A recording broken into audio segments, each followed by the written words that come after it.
Toute la journée, hélicoptères et bombardiers d'eau ont enchaîné les rotations pour tenter de fixer le feu. Plus d'une centaine d'hectares ont déjà brûlé près du village de Chanous, un terrain difficile d'accès qui a l'avantage d'être très peu peuplé. C'est uniquement, même si c'est important, c'est uniquement de la forêt, il n'y a pas d'habitation. Le village de Chanous, qui est à proximité, n'est pas menacé par le feu. Il est un peu sous les fumées, mais il n'est pas du tout menacé par le feu. Une zone escarpée qui demande de nombreux moyens.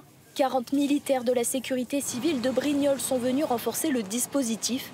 2 bulldozers ont travaillé toute la nuit pour permettre un meilleur accès au feu, pour permettre à d'autres camions de déposer du retardant sur les végétaux. Vous allez poser côté gauche, canon à 3000 litres minute, ensuite balayer bien de haut en bas pour s'adapter à la végétation. Aujourd'hui, on pose du retardant, donc c'est un produit qui va mettre une couche carbonée sur les végétaux, puisque le feu se trouve un peu plus bas sur notre gauche. Si jamais il reprend, le retardant permettra de le ralentir et d'éviter que cette partie-là sur ma droite s'enflamme à son tour. Avec ce feu difficile à fixer, les pompiers devraient être sur place encore pour quelques jours. Alors pour maintenir en forme toutes ces équipes, une quinzaine de personnes s'occupent de la logistique. Alors là, on a fait 1200 sandwichs à midi. On a 350 pompiers à nourrir pendant, à mon avis, encore quelques jours.